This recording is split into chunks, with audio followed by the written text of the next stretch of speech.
Buksan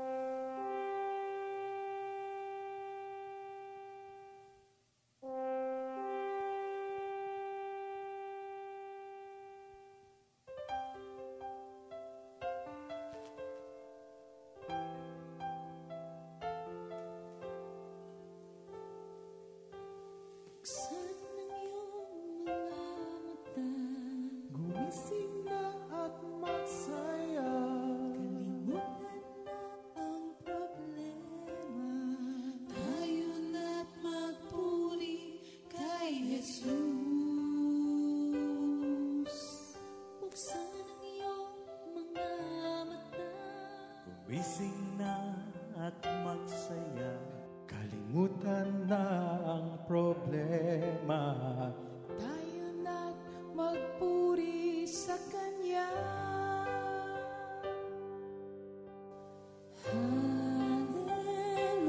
Hallelujah, hallelujah, hallelujah, hallelujah,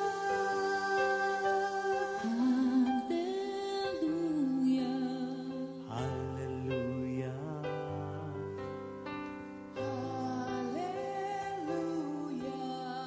hallelujah,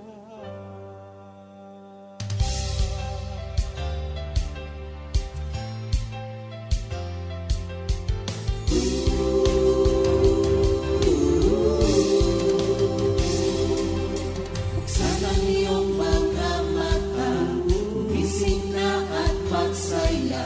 Kalimutan na ang problema, tayo na't magpuri kay Jesus. Buksan ang iyong mga mata, gumising na at magsaya. Kalimutan na ang problema, tayo na't magpuri sa Kanya. Hallelujah, hallelujah, hallelujah, hallelujah, hallelujah, hallelujah, hallelujah, hallelujah. Buksan ang iyong mga mata, gumising na at magsaya. Kalimutan na ang problema, tayo na't magpuri kay Jesus. Buksan ang iyong mga mata, gumising na at magsaya. Kalimutan na ang problema, tayo na't magpuri sa Kanya. Hallelujah, hallelujah, hallelujah, hallelujah, hallelujah,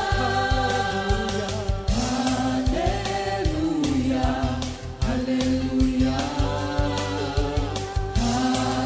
hallelujah, hallelujah. Di ka iiwan, di ka pababayaan. Kumapit ka, umawit ka, at magpuri sa Kanya. Buksan ang iyong mga mata, gumising na at magsaya. Kalimutan na ang problema, tayo na't magpuri kay Jesus. Buksan ang iyong mga mata, gumising na at magsaya. Kalimutan na ang problema, tayo na't magpuri sa Kanya. Hallelujah, hallelujah, hallelujah, hallelujah, hallelujah, hallelujah, hallelujah, hallelujah. sa iyong mga mata, gumising na at magsaya. Kalimutan na ang problema, tayo na't magpuri.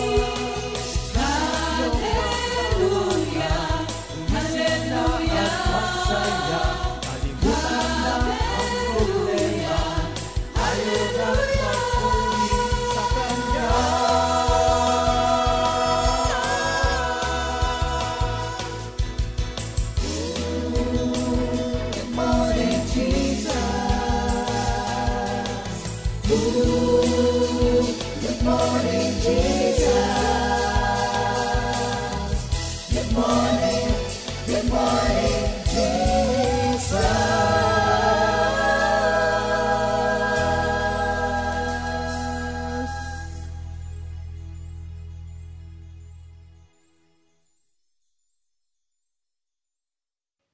Good morning, Jesus! Praise the Lord! Hallelujah. Glory Magandang to God. umaga po talaga sa inyong lahat. Napakabuti ng Diyos. Nandito po kaming muli, kaming tatlo, na nabigyan ng pagkakataon po na magpahayag ng kabutihan ng Diyos. Ayan. Pero bago po ang lahat, hilingin natin kay Sister Joy ang opening prayer. Hallelujah. Thank you, Praise Lord. God. Hallelujah. Amang banal at makapangyarihan, nagpupuri kami at nagpapasalamat sa oras na ito na ipinagkaloob mo upang kami makapakinig muli ng inyong pagtuturo. Dalangin namin, Panginoon, na buksan mo ang aming puso't kaisipan upang maunawaan namin ang mga bawat ituturo ninyo sa umagang ito. Take full control of everything, Lord, sapagkat kung wala po kayo, wala rin po kami magagawa. Yes, Lord. Nawa ang iyong banal na pangalan ay maluwalhati sa lahat ng mga magaganap sa umagang ito. Yes, Lord Maraming God. salamat po. In Jesus' name we pray. Amen. Ayan, Thank magbati you, muna Lord tayo, God. Miss Joy. Sige, paunahin nating bati si Sister Ched. Okay. Hallelujah. Glory to Batiin God. mo Good muna. morning, Jesus. North, South, East, Yes. East, at saka West. Yes, yeah. Magandang umaga sa buong mundo. Amen. Iniimbita namin kayo na makikinig at manonood sa Good Morning, Jesus. Hallelujah. Glory to God. Thank you, Ikaw Lord. naman, Sister Joy. Okay na. Hello sa lahat ng mga nakikinig dyan sa San Pablo, sa Australia, sa Mandaluyong, ayan, sa Bulacan. Hello po sa inyong lahat at sa lahat ng dako, sa lahat ng area ng ating bansa at ng ating mundo. Ayan, katulad ng sinabi ni Lola Ched. Ayan. All over the world na All po over kasi the world. Yes, oo, praise the Lord. Praise the Lord. Magandang umaga po, buenos dias, no? Alam ko ang anak ko ay makikinig yun kasi sinasabihan ko siya maganda yung mga lesson, lalo na dito sa Proverbs. Ang Proverbs kasi practical teaching, Joy, na tungkol Yes. sa pamumuhay natin. Yes. Sabi ko sa kanya, anak, pakinggan niyo mag-asawa dahil maraming magandang ituturo dyan sa inyo. Praise God. Kaya sa lahat po ng mga sumusubaybay, nakikinig, samahan niyo po kami. Tayo po ay sabay-sabay na mag-aral dito sa Aklat ng Kawikaan. Amen. Ang ating verse for the day ay For the week. for the week. Oh, for the week pala. Proverbs 13. Sige. Proverbs 13:21. Yan po ang isi-share ko ngayon. Evil pursues sinners, but to the righteous good shall be repaid. Ayan, praise the Lord. Magkaroon po muna tayo ng alam niyo itong binabati pala natin, iba magandang gabi pala, no? Doon sa mga ibang lugar, magandang gabi. Magandang gabi, magandang umaga, magandang tanghali. Kung anong oras man po kayo na sumusubaybay, pagpalain po kayo ng Diyos sa inyong Praise God. matamang pagsubaybay at palagian. Yung kasamahan kasi natin, talagang palagian sila, consistent na sumusubaybay, no? Mabibilang sa daliri ang kanilang absent. Alam mo, tiningnan ko po ang kahulugan nitong Proverbs. Sabi po ng dictionary, yung word na trite, ang meaning pala ng trite, T-R-I-T-E, ay worn out. Para ibig sabihin yung madalas nang ginagamit na mga kasabihan gaya ng, di ba may kasabihan tayo na sa Espanyol pala meron ng kasabihan, yerba mala nung kamuere, ang masamang damo ay matagal mamatay. Ay, yung mga kasabihang ganyan pala. Maxim, no? Yung ibang niya ay a general truth, fundamental principle, or rule of conduct. Nabanggit na rin yan sa atin. At may isa siyang meaning, yung aphorism. Natuwa ako dito. Sabi niya, it is a concise statement of a principle. So parang, ang prinsipyo ay honesty is the best policy. Yung mga ganyan. So, tapos, ang minsan po kasi sa Bible, yung mga Proverbs, ginagamit din pala siya, Joy, na mga kapatid, na parable. Sabi ko, anong kaibahan? Ang Proverbs ay para mga short phrases lang sila, na isang statement lang. Sabi nga, isang sentence. Di ba pag sinabing sentence, may subject at saka predicate. Pero yung parable ay short story. O medyo minsan mga dalawang paragraph siya. Kagaya ng parable of the prodigal son. Medyo mahaba siya. Pero halos ang kahulugan nila ay mga makalupang mga kwento na merong makalangit na kahulugan. Pero maganda po dito sa Proverbs, merong mga tinatawag na sa literature po, yung figures of speech. At natuwa ako sa iba, may 6, sa iba, etong nakuha ko, 10 yata. So, allow me to share. Share ko. Ang una ay yung word na metaphor, lagi nating naririnig. Ang metaphor po is when, sabi niya, there's a comparison made between two different things which share something in common. Parang sabi, ang example, the world is your oyster or your cage, di ba?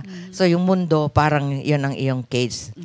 So yung mga ganun, sabi niya, comparison made between two different things which share something in common. Yun. So yun, di ba yung word mo? Tapos yung pangalawa, yung metonymy. metonymy. Is when praise, sabi niya, is replaces with another which has a similar meaning, used to describe something in an indirect manner. Kagaya ng sabi, ang example ba, I remain loyal to the crown. Parang I remain loyal to the community. Ayan, ganyan. Tapos number 3, yung onomatopeia. onomatopeia is a word which, sabi niya, resembles the sound it is describing. Example, my watch ticks loudly. O kaya naman, the wind blows gently. Di ba? Yung wind, di ba, yung gently, paano ba? I-wind nga. Tapos yung yung watch nagtiticks loudly. Paano naman? I-tick-tick, ganun lang naman siya. Oo. Tapos, yung isa dito, yung lagi namin naririnig kay Pastor, yung oxymoron, is when two words in a phrase contradicts one another. Parang ang example, the girl next door is pretty ugly. Pwede ba naman may pretty ugly, di ba? Parang yun, the boy next door is handsome. Ugly? Is quite handsome. Quite lang, no? So, tapos ang number 5, paradox, is a statement which contradicts itself. Example, deep down Pedro is really shallow. So, deep down daw, pero shallow siya. So, ibig sabihin sa kalooban ni Pedro, hindi naman pala siya malalim na tao. No? Parang ganon. So, itong isa, yung number 6, personification, is when an object which is not, sabi niya, alive, is given a human quality. Parang yung sinasabi, my car is a real beauty. Wow, di ba? Parang yung house niya is a real, pwede rin real beauty yung house. Pero usually, yung mga inanimate object, minsan female ang ginagamitan, di ba? Lalo na pag kotse. Tapos may isa pa po yung sa number 7, yung pun, P-U-N. Is a play of words. It uses a word to give a different sense to the sentence and add a double meaning. Ito, alam niyo, pinag-isipan ko talaga, an egg for breakfast is not easy to beat. Parang, parang an apple a day chases the dentist away. Di ba? Kasi nga, totoo nga naman, oo. Di ba sabi nga, an egg for breakfast is not easy to beat. Totoo nga ka naman kasi kung isa lang egg na gagamitin, ang dami. Parang ganon. So, how will it, paano magkakasya? So, alam niyo, habang inaaral ko, pinag-isip ako nito eh. Tapos yung simile is a phrase which compare something to something else using, sabi, the word like or as. Example, the word of God is like a two-edged sword. O yun, simile pala yun.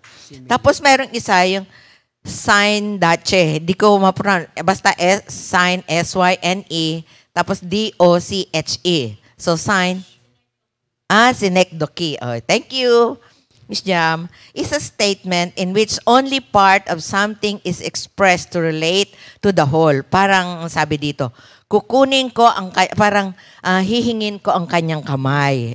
Di ba? Ginawan ko na ng Tagalog kasi iniintindi kong paano. Paano nga pag-pronounce? Synecdoche. Praise God. Kukunin ko ang kanyang mga kamay. Ano, putulin? Kaya nga pag hindi, Ano, putulin? parang sabi niya, yung He brought His wheels, no? The wheels, di ba? Yung parang, He is the bread and butter of the family. Parang mga ganon. So, meron pa isa, yung understatement. Is a statement which is made to be less important than what is actually conveyed. Parang sabi niya, I only have $2 million. Oh, di ba? Only I only have $2 million. Parang understatement, pero 2 million na ang pera.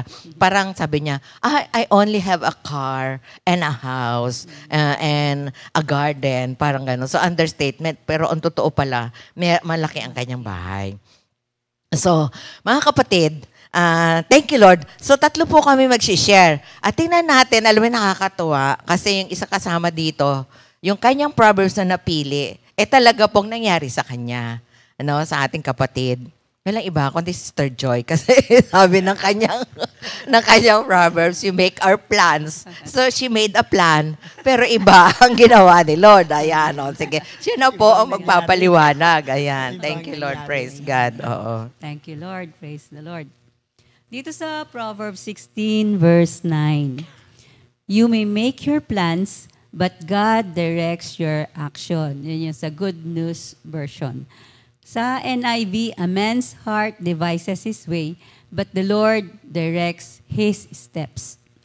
Mga kapatid, Sister Ne, Sister Ched, madalas kasi gumagawa tayo ng mga plano sa buhay natin. Yes. Diba? Tsaka maliit man, malaki, talagang araw-araw yan, mayat maya, gumagawa tayo ng mga plano. Yung sinasabi ko maliliit na plano, yung bukas mag-grocery ako, o kaya bukas ang lulutuin ko ganito. O kaya maglalaba. Bukas maglalaba ako kasi day off, yan yung mga little plans. Pero yung sinasabi naman na big plans ay yung kung ano yung kukuhanin mo, pag ikay nagkolehiyo, anong trabaho papasukin mo, yung mga ganon. Kung ikay single pa, sinong lifetime partner na gusto mo, yung mga ganon. So, yung mga big plans na yon. Ako excuse me, alam mo, Miss Joy, nagplano din ako nung Wednesday. Sabi ko, maglalaba ako. Kasi yung labado ko, hindi na pwede. Kasi Thursday, di ba, nagpunta sa Patay. Oo. Thank you, Lord. Tapos nagpunta sa Patay. Ngayon, nakababad pa rin siya. Kaya wag talaga magpaplano. Okay, sige, Miss Joy. Buti hindi kasama sa Patay. Hindi sumama sa Patay. Okay. So, yun na nga. Tapos, yung sa dinami-dami ng nagagawa nating mga plano, it ends up na hindi naman yun yung nangyayari. So, way back, share ko lang, nung ako'y magka-college, ang totoong course na gusto ko, kurso na gusto ko, ay fine arts. Kasi mahilig nga ako sa art, sa drawing, sa painting, ganon. Pero, ang suggestion ng mami ko, commerce ang kunin mo. Ayan. So, bilang anak, sumunod sa magulang. So, kinuha ko yung commerce. Ayan. Sumunod lang ako.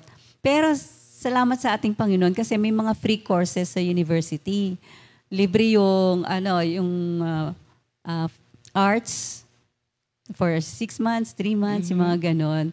Kaya, kumuha din ako in spite of na meron akong kinukuhang kurso. So, nag-take ako ng industrial arts, ng basic paintings, mga ganon. Parang leisure, yung anuhan lang ng, kung nabobore ka, di ba? Kasi hindi mo naman gusto yung kurso mo. So, yun, binigyan ako ni Lord ng mga ganong pagkakataon. So, kaya, end up na sa ngayon, yun po ang aking naging posisyon sa charismatic, sa Comfy, sa ating church. Napunta po ako sa accounting department. So sabi ko, Lord, kaya mo pala ako pinakuha ng accounting, ng commerce, para ilalagay mo ko dun sa ganung department. Kaya sabi ko ganon.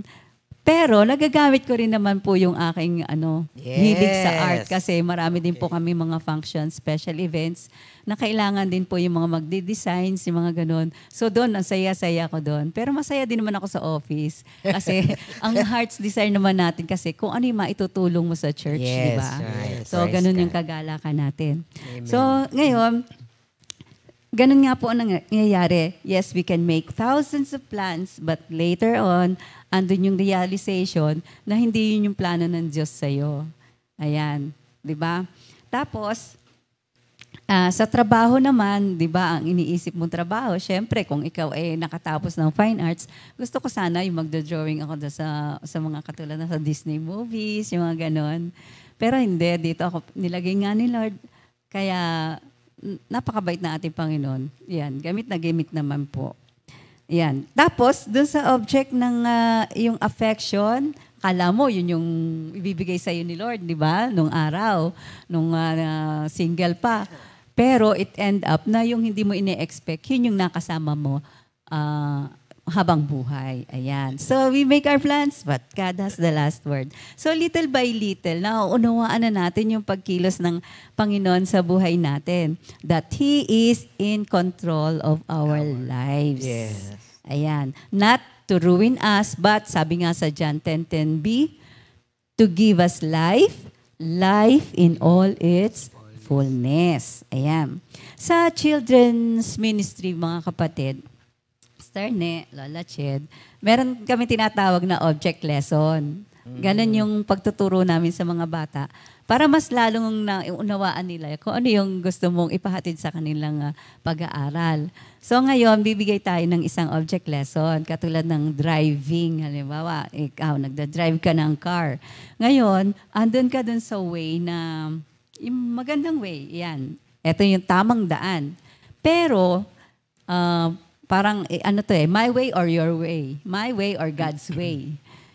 Ngayon, dahil iniisip mo, ay siguro pag ako lumiko nito, mas shortcut ito. Itong dadaanan ko. So, kasi kung ito ay paikot, pag ganun, di ba, usually yung daan, hindi naman dire-diretsong, meron yung rotonda na sinasabi. Ganyan, may paratonda. Eh, since ikay nagmamadali, hindi ka makapag-antay, sabi siguro, nag-shortcut. sige, liko ako dito, mag-shortcut ako dito, ganyan. So, it end up na, ang nadaanan mo yung rough road, rocky road, tapos pag minsan madawag. So, ang nangyari, windang-windang yung biyahe mo. Instead na napadali ka, smooth yung takbo mo, bagamat may konting traffic, lalo kang na-traffic doon. Yun yung my way or God's way. Kung sinunod natin yung kalooban ng Panginoon, magiging maganda ang takbo ng buhay natin. So, we need to let go of our plans and obey God's plan instead. Let go. Oo, hindi masamang magplano tayo. Kasi syempre, binigyan tayo ng kaisipan, may free will tayo, pero ito'y ilalagak natin sa kamay ng ating Panginoon. And by that, we can receive God's blessings. Ayan, blessings after blessing. Let go of all our plans, desires, and ambitions, and entrust everything to God's hands. Yeah. Kapag nilalagay natin ang lahat ng bagay sa kamay ng ating Panginoon, tunay na nandun yung katagumpayan. Amen. Amen. Kasi, sabi nga, we cannot boast about tomorrow. Yeah. Di ba? Hindi natin dapat ipagmalaki. Sabi sa Proverbs 27 verse 1, do not boast about tomorrow, for you do not know what a day may bring forth. Kaya nga, di ba, sanay na tayo mga Kristiyano na, pupunta ako God willing. Yes. Laging God willing. Kung kalooban ni Lord, sige, pupunta ako sa bansang ganito, or magta-travel ako sa ganito, or gagawin ko yan, God willing. Pupunta ako sa birthday-yan mo, God willing, mga ganon. So lahat ng mga bagay, para wala ding sama ng loob, ba't di ko nagpunta? Eh, God willing nga, Yes, palooban amen. ni Lord, Oo, di ba? praise God. Pag-niloob ni Lord. So, ngayon, na-i-apply ko dito sa aking mga anak na every time na magpapa-pray sila, halimbawa, mag-a-apply ng work, sige, pray tayo. Pero, tapos sinasama natin yung verse na to ng Proverbs 16 verse 9, na we make our plans, but God has the last word. Kaya alam na nila, yung bang wala na yung frustration na, ay, hindi binigay sa akin ni Lord. Ay, hindi ako natanggap, ganyan. Wala nang question. Kasi alam nila na yung kalooban ni Lord ang dapat masunod. So, yun nga.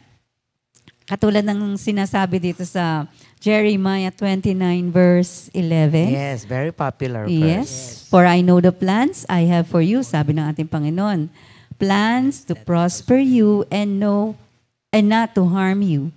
Plans to give you hope and a future. So saan pa po tayo, kundi doon sa plano ng ating Panginoon sa buhay natin. Thank you, Lord. Yan, praise God. At siyempre, pagka nasunod ang plano, masaya, di ba? Amen. Praise Oo, kaya tatawagin natin si Sister Ched kasi ang plano ng Diyos sa kanyang buhay ay nangyayari. Kaya nakikita naman natin na lagi siyang masaya sa kung ano man ang pinagagawa ng Diyos sa kanya. Praise the Thank you, Lord. Hallelujah.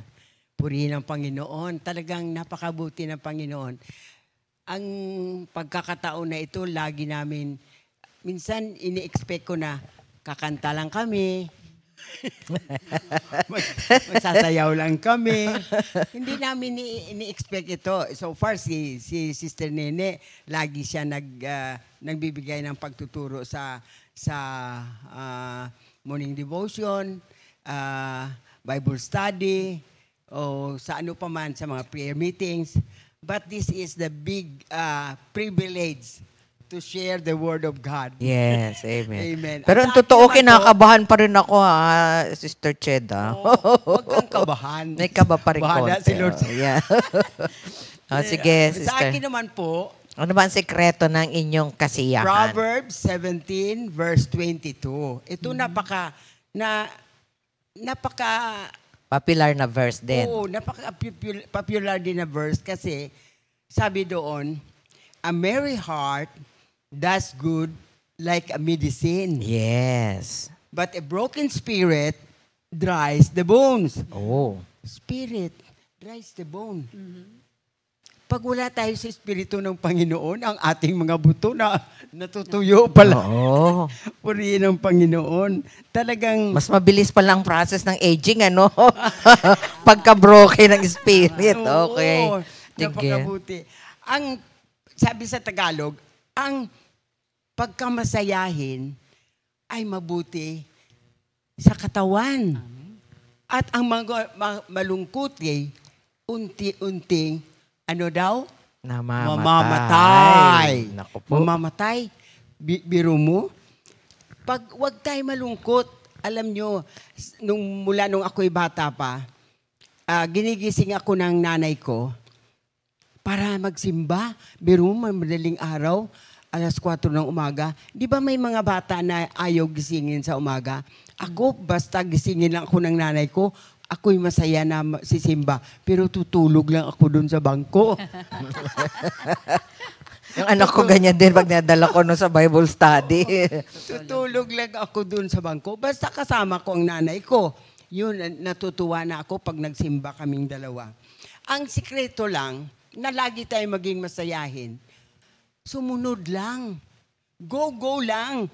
Kanino susunod? Kay Lord, Okay, siyempre.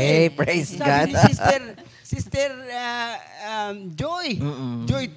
Joy. Sumunod.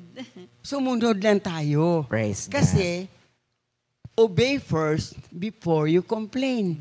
Sa sundalo. Pero sa Panginoon, hindi ka pwede mag-complain. Mga kapatid. Kasi, ang sabi doon ang tunay na kagalakan ay ang sabi doon sa Psalm 1 verse 1, happy are those who reject the advice of the evil people, who do not follow the example of the sinners or join those who have no use for God. Hindi pala tayo pwedeng maghumalo doon sa mga taong gumagawa ng kasalanan. Lalo na huwag tayong mag-umpok-umpukan doon at pinag-istoryahan ang mga buhay na may buhay. Bagkus tayo pa, di ba marami tayong trabaho sa bahay? Sabi ng nanay ko, oy, kung wala kayong magagawa, mag-ano kayo? Magsulsi. Manulse ng inyong mga damit. Gayaan ng nanay namin. Hindi siya pwede magkapit-bahay ka. Hindi ka pwede magmura. Masasampal ka pag marinig niya na magmumura kami. Kaya ang nanay ko, very influential sa akin yun eh. Kaya lahat ng ginagawa ng nanay ko, naglalabas siya, naglalaba din ako. Pag nagluluto siya, nagluluto din ako. Pag nagdadamo siya ng mga halaman niya, nagdadamo din ako. Lahat ng ginagawa ng nanay ko, andun ako. Ibang damo. Masaya ako eh. Damo? Kaya napakabuti ng Panginoon. Sabi doon sa instead, they find joy in obeying the law of the Lord. And they study it day and night. Praise Ito God. pala ang sikreto. Kailangan, maski one verse lang ang mabasa natin at unawain natin, magbibigay na ito ng lead sa ating buhay. Unawain lang natin ang salita ng Panginoon. Buli-bulihin ba tama? Bulay-bulayin. Yung buli, ano yun, di ba? Buli-buli. Bulay-bulayin. natin sa araw at gabi. Yes. Ako minsan, pag nagbabasa ako, pag hindi ko naunawaan, siyempre, hihingi ka ng wisdom kay Lord. Minsan hindi ko pa rin naunawaan, tutulugan ko. Pagka umaga kami mag-usap ulit ni Lord. Kaya sabi doon sa kagaya ni Joshua, di ba si Joshua, nakinig lang siya at sumunod sa instruction ng Panginoon. Yes. Doon sa Joshua 1:8, be sure that the book of the law is always read in your worship. Study it day and night, and be sure, make sure that you obey everything written in it.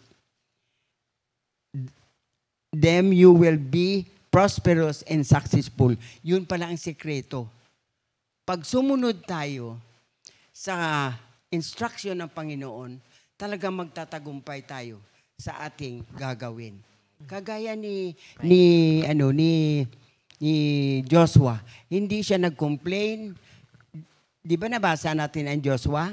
Wala kang makitang nag-complain si Joshua. Sumunod lang siya na sumunod at nagtagumpay siya sa lahat niyang gagawin. Ang Jericho, sa Jericho, di ba nasira ang double wall ng Jericho sa command lang ng Panginoon.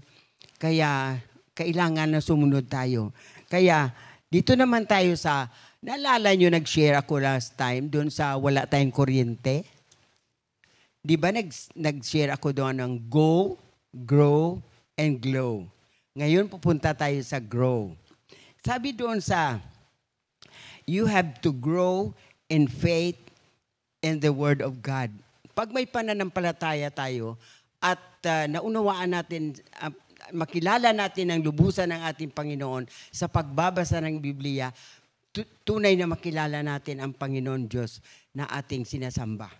Sabi doon sa 2 Peter 3:18, but continue to grow in the grace and knowledge of our Lord and Savior, Jesus Christ. To Him be the glory now and forever. Amen. Talagang napakabuti ng Panginoon. Kailangan lang matuto tayo. Ako nga, sabi ng Panginoon, di ba sa Revelation, sabi nung natanggap ko yung revelation na yon, kilala tayo ng Panginoon. Kilala tayo ng Panginoon. Alam niya kung may alam tayo at wala.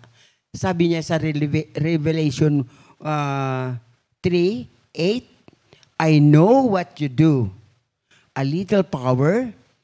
I know that you have, I know what you do. I know you have little power. You have followed my teaching and have been faithful to me. Kaya nung natanggap ko yun, sabi ko, Lord, kilala mo ako. Talagang wala akong alam. At aaminin talaga natin, wala tayo talaga alam. Kaya nga, glory to God, ang bawat isa na pinili ng Panginoon, tingnan ninyo ha, may mga pinili siya na matatalino din, pero may interes sa kanyang mga salita. May mga mangmang din na walang alam, pinili niya rin kasi alam niya pwede niyang gamitin na may interes din sa gawain ng ganito. Kaya individual ang ating pagpili sa atin ng Panginoon. sabi pa niya, I have opened the door in front of you, which no one can close. Talagang napakabuti ng Panginoon. Dahil kilala niya tayo, ang kanyang awa at grasya, nandyan lagi. Biro mo, bubuksan niya ang pinto sa harapan natin at walang makapagsasara nito. Walang makapagsasara, mga kapatid. Kaya, sabi doon nung natanggap ko pa rin, ano ang kagalakan ko? Sabi doon sa Zephaniah 3:17, the Lord your God is with you. His power gives you victory. Maganda dito sa The Lord will take delight in you, and He loves in His love. He will give you your new life. He will sing and be joyful over you. Sabi ko, Lord, napakabuti mo. Pag nalugod ang Panginoon sa atin, di ba? Pag nalugod ang Panginoon, ano man ang hihingi natin, sinasagot niya. Ako'y tuwang-tuwa nung napilay ang apo ko. Sabi ng Panginoon, ba't hindi mo hilutin? Di ba nangihilot ka? Ay, ang paa ng apo ko, niyuyud-yud niya na lang, mahaba. Kita ko punta sa CR, mahaba, yud-yud niya. Ngayon, hinilot ko, hindi naman hilot. Hindi ko naman masyadong hinilot, pinahiga ko lang siya at hinaplas ko at habang hinaplas ko, nagpipreintang po ako. And then, sabi niya, pataubin mo. Pinataob ko at pinakilo ko yung dalawang paa. Pakilo pinakilo ko ng dalawang paa sa likod, di ba? Pag nakadapa ka, di ba, kikilo yon? Lili ko. Lili ko. Babaloktin. Parang babaloktutin. Baloktutin. Binaluktot ko. Kasi baka kala nilang kilo-kilo. Nung tumayo siya, alam niyo mga kapatid, believe it or not, nakatayo siya at nakalakad. Tama-tama dumating ang doktor. Sabi ko, Dok, nakalakad na po ang apo ko. Sabi niya, pwede na kayong lumabas. Ay, dali-dali kaming lumabas kasi malaki ang bayaran. Ang operation, 120,000. Wow! Operahan agad? Oo, operation agad. Sabi ko, 120,000? Wala kami niyan. Kagaya din sa akin. Ooperahin ako sa bituka. Sabi niya, papalitan ang bituka mo. Wala akong bituka na ipapalit. Bituka ng baboy? Pwede. Bituka ng baboy, pwede. Kaya napakabuti na Panginoon. Di ba naalala niyo sa Lucas 10:17, nung ang Panginoon inutusan niya ang 72 na mga disciple niya na mag-outreach, magpagaling ng mga may sakit. Humayo sila. Nung bumalik sila, galak na galak sila. Kasi sumunod sila kay Lord, no? Dinutusan sila. Galak na galak po sila nung dumating. Sabi nila, alam mo, sumusunod ang mga masamang espiritu sa amin. Sabi ni Lord sa kanila, Hoy, yes. Hindi sumusunod sa inyo kung wala kayo sa ano ba yon? Rather, sabi niya, rejoice that your names are written in the Lamb's Book of Life. Sabi ng Panginoon, alam nyo, kaya kayo masaya dahil ang inyong pangalan ay nakasulat sa aklat ng Biblia. Yes, ng buhay. Naalala ko, Lord, nakasulat din ang pangalan ko sa aklat ng buhay. Aklat ng buhay pala. Kasi tinugon mo rin ang aking panalangin para sa aking apo. Kaya nung nagturo ako sa San Juan, tuwan-tuwa ang mga kapatid na nalaman nila na ang kanilang pangalan ay nakasulat sa aklat ng buhay. Kaya sabi doon, sa Glow naman, if you want to be gloaming, So you will become young and strong Like an eagle. like an eagle. Na. Yan. Sa Timo, 103 diba? verse 5. Oo. 78 na po ako. Glory to God. Wala na po akong maintenance. Praise God. Hallelujah. Ang kape ko, wala ng kape. Wala ng soft drinks, paminsan-minsan lang. Basta control lang mga kapatid. Kasi tayo naman ang magsasuffer pag nagkakasakit tayo. So sabi dito, sabi ng Philippians 4:4, di ba? May you always be joyful in your union with the Lord. And I say it again. Show a gentle attitude Towards everyone. towards everyone. The Lord is coming soon. Tandaan natin, ang ugali natin, pag hindi tayo masayahin, walang lalapit sa atin. Pag nakasimango tayo lagi at namamaktol sa ating buhay, walang sumunod sa iyo. Walang lalapit sa iyo. Kaya sabi doon, be joyful always. Pray at all times. Be thankful in all circumstances. This is what God wants for you, from you. And your life with union of Christ Jesus. Kaya, aawit ako. Okay. Go, I'll go. Nako, Kuya Arnold, gusto Go, niya may Kuya tugtog. Arnold. Aawit ako. Sige. Ipadama mo muli ang pag-ibig mo, Jesus. Oo.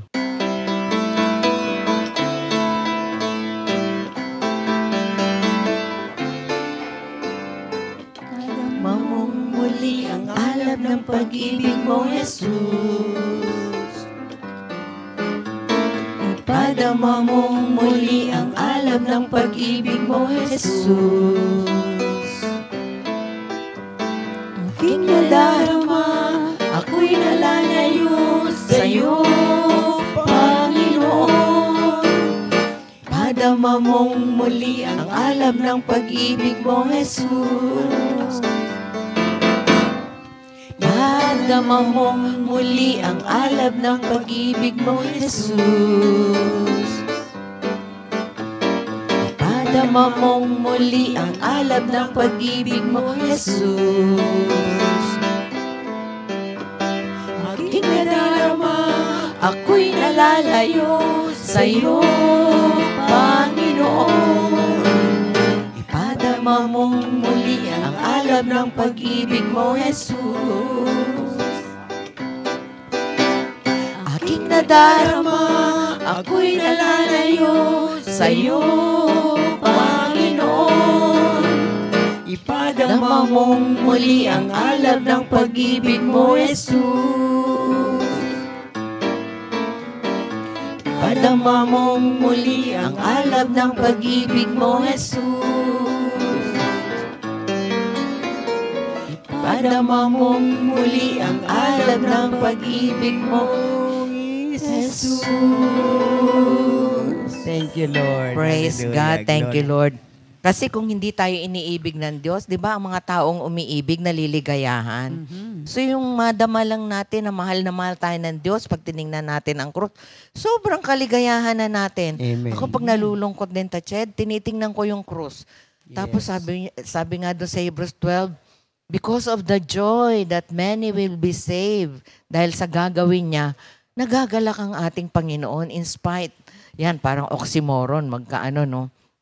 Na nagagalak siya kasi maraming maliligtas dahil sa gagawin niya sa krus. Thank you, Lord. Kaya bago po tayo magpatuloy, mga kapatid, batiin natin ang mga taong may kaarawan. Hallelujah. Praise God. Na nakaraan, ngayon, at saka kinabukasan. So, happy birthday kay... Anong date yan? October 31, mga October kapatid. 31, happy birthday kay Sister Farah Agas. Uy, ng happy birthday, Sister Los Farah. Baños. Yes. Hello, Sister Glory to Farah. God. At si Brother Micaela Ernie. Sister. Ay, sorry. Sister Micaela Ernie. Tapos, Sister Sister Antoinette Bacani. Bacani. Okay. Saan ito? Sister Saan ito? Kalo. Oo, hindi, Mendez, Bacani. Mendez, Oo. naligaw na. Sister Carol Beltran. Ayan. ng East. At si Sister Nicole Olar. Yes, Ayan. praise God. Tapos, Sa November 1, batiin na rin natin, mga Oo, kapatid. sige. Una ay si Sister Nora Lopez ng Sister ating Nora, Paco. Paco. Si Brother Wilbert Sebastian ng Mandaluyong. Mandaluyong. Si Brother Marlon Rivera ng East pa rin to, no? Hindi, ano yan? Kapatid yan ni Sister Alice Niviera Mosquera. Yan. At saka si Brother Tony Estrada, Oy, wow, si engineer. Si engineer. engineer pala. At si Architect pala, architect. Okay, si Architect Tony Estrada. Sister. Si Sister Angel Rosilio. Uy, si ang Nanay ating Angel. Angel, Praise happy God. birthday, Hallelujah. Oh, So, awit enjoy na your tayo. day, mga Enjoy kapatid. your day.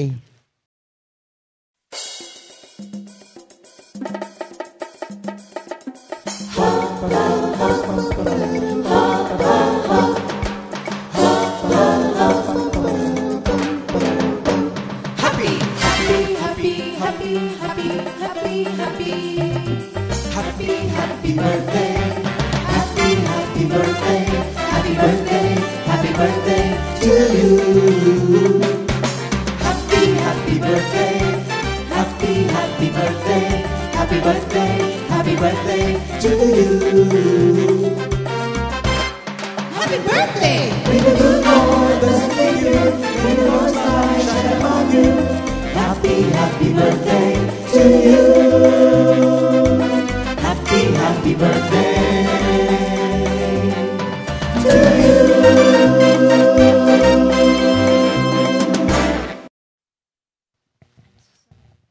Oh, yan. Happy birthday. Ayan, enjoy your day, mga kapatid, no? Hallelujah. Tapos, meron tayong talagang new song, mga kapatid. Thank you, Lord. Ito po ay si Yahweh ang ating Diyos, composed by Sister Sally Bartolome, arranged by Brother S.J. Garcia. Ayan, praise God. Pakinggan po natin, mga kapatid, ang mensahe ng awit na ito.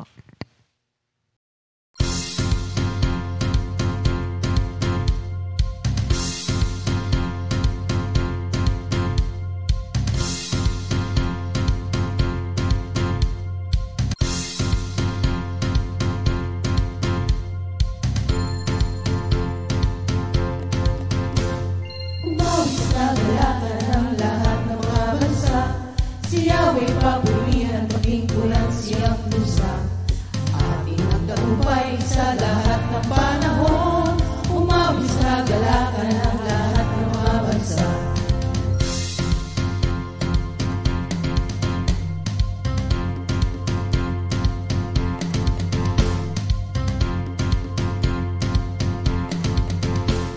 Umawit sa kagalakan ng lahat ng mga bansa.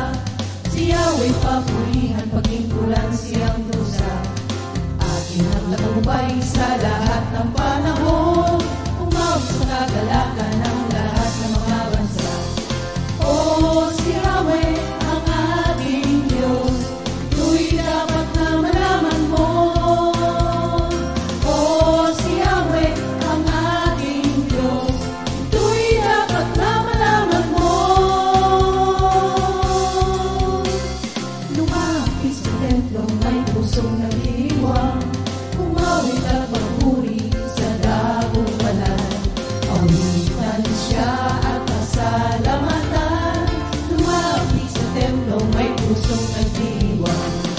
O si Yahweh ang ating Diyos, ito'y dapat na malaman mo. O si Yahweh ang ating Diyos, ito'y dapat na malaman mo.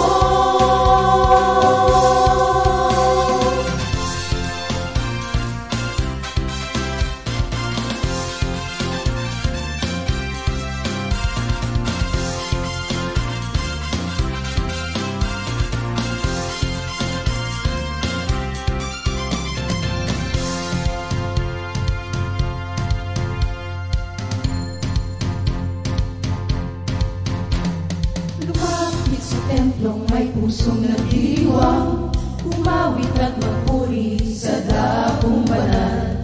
Awitan siya at pasalamatan, lumapit sa templong may pusong nagdiriwang. O si Yahweh, ang aking Diyos, ito'y dapat na malaman mo. O si Yahweh, ang aking Diyos, ito'y dapat na malaman mo. Ito'y dapat na malaman mo.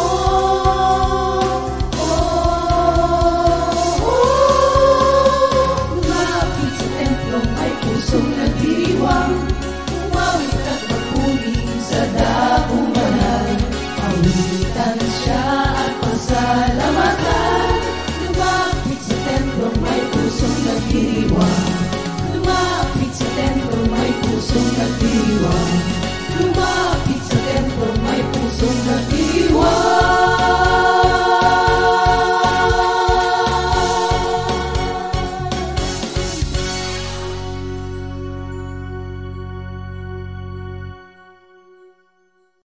Praise God. Yan pong awit na yan, napakinggan po natin ng ating anniversary. At abangan nyo po mga kapatid, marami pa tayong mga clippings ng ating anniversary. It was indeed a blissful anniversary and blessingful anniversary. Ngayon ituloy ko na po mga kapatid, yung word naman na binigay sa akin, na yun nga ang ating word for the week. Basahin ko siya sa iba-ibang version, yung word na evil, no?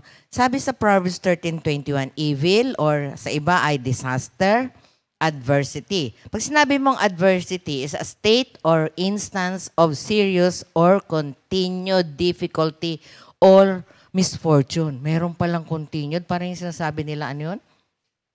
Laksa-laksang mga, sa salita nung wala pa tayo kay Lord, kamalasan, no? Oo. Ay, bakit nga ba nagkaganon? Kasi mga kapatid, sabi ni Pablo sa Romans 6:23, the wages of sin is death. Sabi niya, through that God loved us even yet while we are still sinners. Mahal niya tayo, maski nung makasalanan. At nung tinanggap natin siya, pero hindi ito, it does not say that we should continue to sin. Yes. Kasi marami, tinanggap na si Lord, pero nagpapatuloy yung maliliit. Ay, small lie lang naman yan. White lie, blue lie, green lie. kulay. Kahit ano pa yan, liars go to hell. Yung ba minsan na yung tinatakpan. Ako, I would rather not say anything than say a lie. Kasi half-truth is also a lie. Kaya yun. At sa 1 John 3:8-10, sabi doon, the one who practices sin is of the devil. Biro niyo mga kapatid, pag nag-practice ng sin. Everyone who is a child of God does not continue to do wrong things. Yes. This is because God has given him a new life. He has caused them to become His children so they cannot continue to sin. Bakit kanyo? Kasi yung bagong buhay natin na buhay sa grasya at awa ng Diyos, di ba? Ang grace ay enabling power. So pag alam mo, kumakatok pala ang kasalanan, sabi mo na, no way. No, although minsan talaga sa isip natin, no, nakakapag-isip tayo na hindi maganda. Ako nga, one time, may nasabi ako na dapat hindi ko na sinabi. Kinonvict ako ni Lord. Sabi ko, o nga no, Lord, no, may maestra pa ako hindi maganda. Humingi po ako ng tawad. At yun ang maganda sa banal na espiritu na ibinigay ng Diyos na pag-aaralan natin yan sa Wednesday, na siya ho ang nagsasabi sa atin, anak, hindi tama yan. You are going the wrong way. At bakit kanyo? Kasi sa Philippians 2:13, God is the one who is making us willing and able to do His will. Kaya hindi mo pwedeng sabihin, mahirap yan.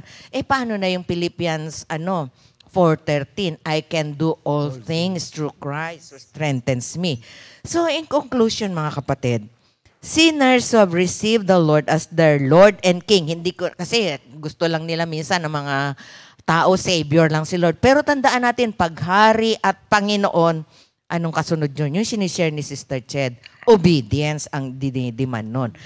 King does not continue to sin, but manifest the fruit of the Spirit. Yes. Na alam natin, love, joy, peace, patience, kindness, goodness, faithfulness, humility, and self-control. Ngayon, if it does not show, kahit matagal na tayo nakakarinig ng salita ng Diyos, then kaninong anak tayo kung hindi nakikita yun sa atin. Kasi lagi nalang sabihin, mahirap yan. Mahirap kung wala kang banal na espiritu at hindi ka pinanganak sa espiritu. Kaya nga tayo nabuborn again. But those who have a right standing relationship with God repents when sinning and turns away from any wrongdoing and prays that God will create a pure heart in us. Amen. So yan ang laging dasal natin, mga kapatid. Lord, create in me a pure heart. Na huwag tayong magkasala. Huwag natin masaktan ang puso ng ating Diyos. For example, yung sharing na, mag-share po ako, na halimbawa, araw-araw meron tayong makitang nag-uumpukan o kaya meron nagkukwento na, uy, alam mo ba si ganito, si ganyan. Huwag na po tayo magdagdag sa mga ganon, di ba? Kasi mas maganda na lang silent na tayo at huwag na tayo sumali. Yun, yung sa mga salitangan nila nagmamarites. Alam niyo yung magandang i-chat o i-marites, yung kabutihan at kagandahang loob ng Diyos, mga kapatid. Naku, tuwan-tuwa si Lord niyan. Kaya nga sabi niya, the righteous are being pursued by blessing. Kami nga, tuwan-tuwa, wala ka pa sa prayer meeting, ako alam niyo natutuwa. Kasi minsan, hindi ka pa nag-start ng prayer meeting, Diyos sasabihin, sister, baka makalimutan ko sa'yo na to. Yeah. Ay, yung iniisip kong pamasahe, kaya lagi ko sasabi kay Mother, ang galing-galing ni Lord, iniisip ko yung pamasahe, pauwi. Biro mo, ang binigay ni Lord, nilang pang-taxi, may pang merienda pa. O, di ba, mga kapatid? Kaya ganun o kabuti ang ating Diyos. Yung sinasabing blessing, chases the righteous. Not because we are righteous, but because God has imputed the righteousness of Christ in us. At dahil sa grasya at awa ng Diyos, nagpapatuloy tayo with a right standing relationship with God. Yun po, mga kapatid, na yung pagpapala niya nakikita. Kaya alam niyo ako, pagka naglalagay po ako ng tithes, sinatanong ko si Lord. One time nga, sabi sa akin ni Lord, ilagay ko yung 1,000. Wala naman ako 10,000 Joy na tinanggap sa Tached. Sabi ko, Lord, wala naman po ako tinanggap na 10,000. Tatanggapin pa? Hindi, ang in-impress ni Lord sa akin, alam niyo kung ano? Bakit yung buhay mo ba? 10,000 lang? O, kaya nilagay ko na yung 1,000. Alam niyo, si Lord talaga, hindi mo maiisahan, ika nga. Yes. Yung dumating na pagpapala, pag kinuwenta ko, higit pa sa 10,000. Kaya yun, mga kapatid, wag nating menosin ang ating Diyos. And remember, God is alive through the Holy Spirit in us. We are the dwelling place of God. Sabi nga, we are the temple of the Holy Spirit. Kaya wag mo sabihin mahirap. Pag sinabi mong mahirap, hindi ka pala more than conqueror. Ang more than conqueror, sa Romans 8:37, ay yung promptings ay nag-yield sa promptings and leadings ng Holy Spirit. Siyempre, Miss Joy, nakagawa uli ako ng tula. Ang taong tumalikod sa pagkakasala, dumadaloy ang biyaya.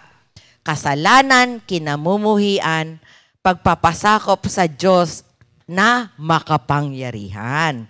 Dumating man ang suliranin, di siya kayang igupilin. Ang gupilin pala yung parang itumba o patulogin o gupuin.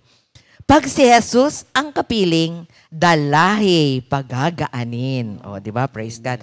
Ang namumuhay ng matuwid, biyaya'y tila agos na tumatawid. Praise God. Di ba? Minsan, hindi na natin hinihingi pero dumadating. Ako natuwa nga ako doon sa, hindi lang isang medyas. Medyases.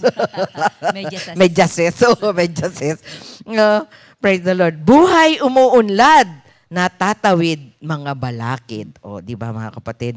Ang salita ng buhay, siyang ipinamumuhay.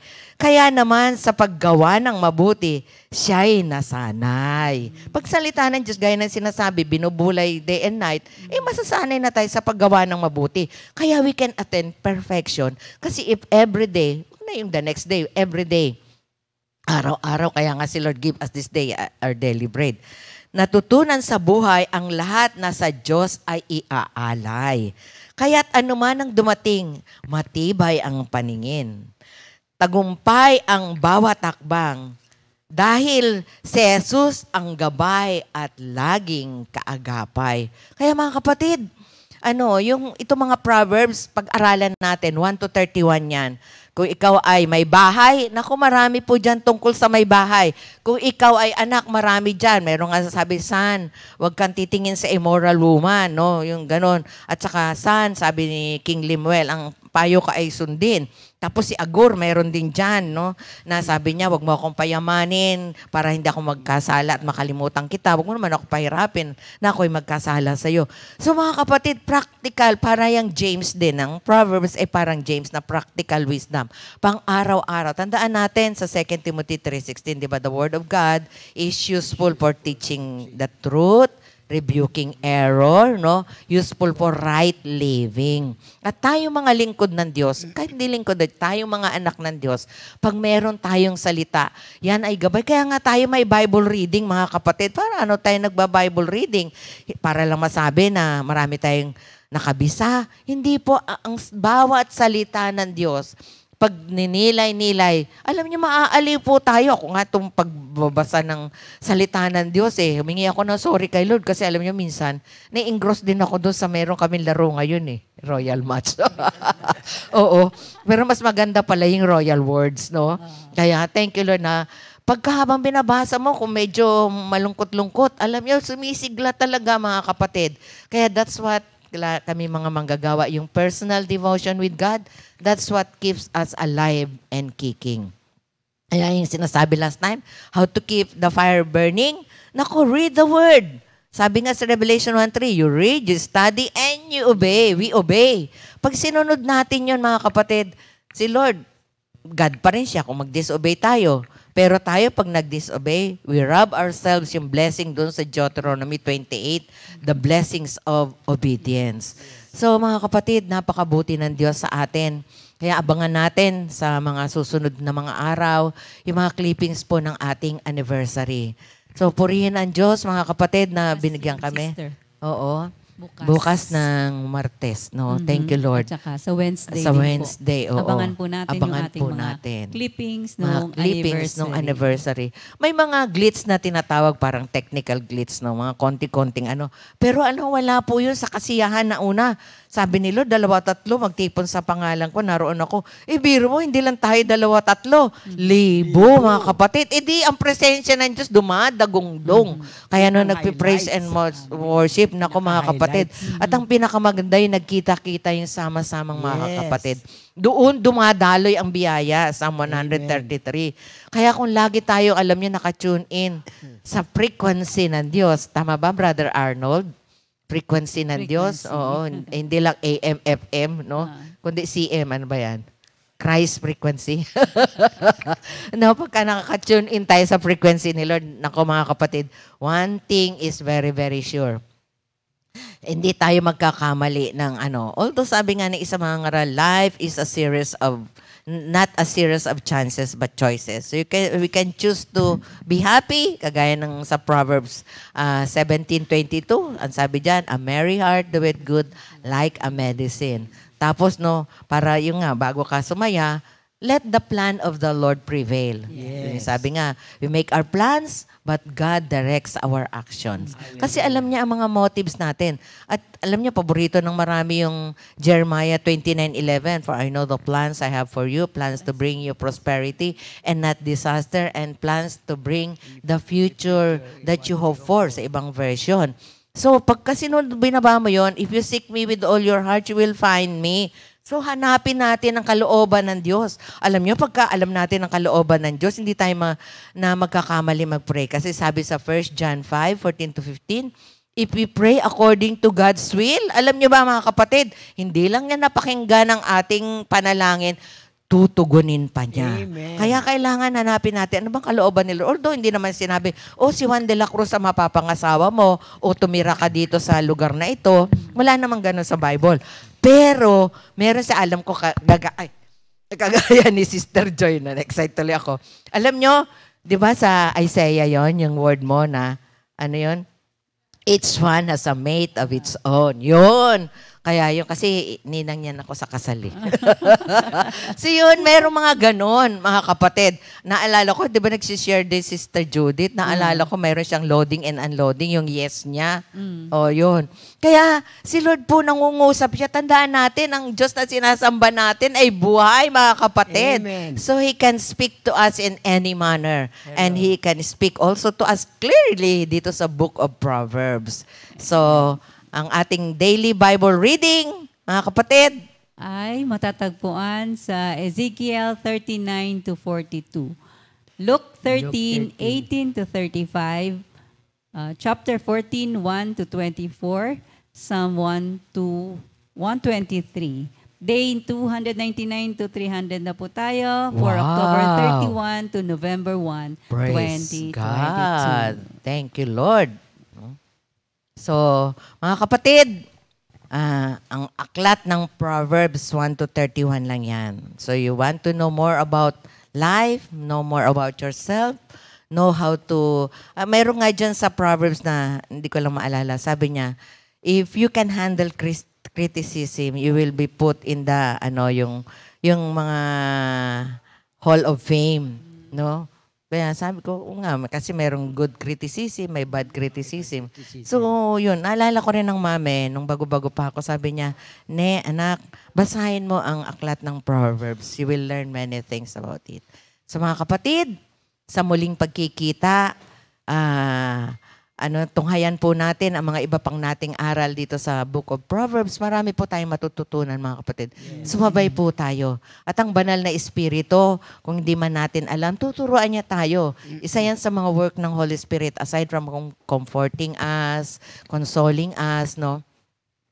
Ay, sabi niya, ipaparemind niya sa atin ang mga sinabi ni Jesus. Kaya nga na red letter diyan sa Bible. So if we continue to dwell on the words, we will grow in the words and we will glow in the words. Yan. Sabi nga ni Lola Ched. So, mag-closing prayer tayo. Si Lola Ched. Lola Ched, mag-closing prayer po tayo. Panginoon, napakabuti nyo. Napakadakila nyo, Panginoon. Wala kaming ibabalik sa inyo, kundi ang malaking papasalamat namin sa privilege na ito, Panginoon. Salamat at sa mga nakikinig, naway na deliver sila sa mga hinaing nila sa buhay. Thank you so much, O Lord God. At alam namin, Panginoon, wala kaming magagawa kung wala ka sa aming buhay. In Jesus' name we pray. Amen. Good day, mga kapatid. Tapos continue to share itong ating Good Morning Jesus. Praise the Lord. I'm very sure many of us has been blessed by the words that we have received. Amen. 2 Timothy 2:2. Hallelujah. 2 Timothy 2:2. Praise the Lord. 2 Timothy 2:2. You and me, let us proclaim the gospel. 2 Timothy 2:2. Hallelujah. 2 Timothy 2:2. Praise the Lord. 2 Timothy 2:2. You and me, let us proclaim the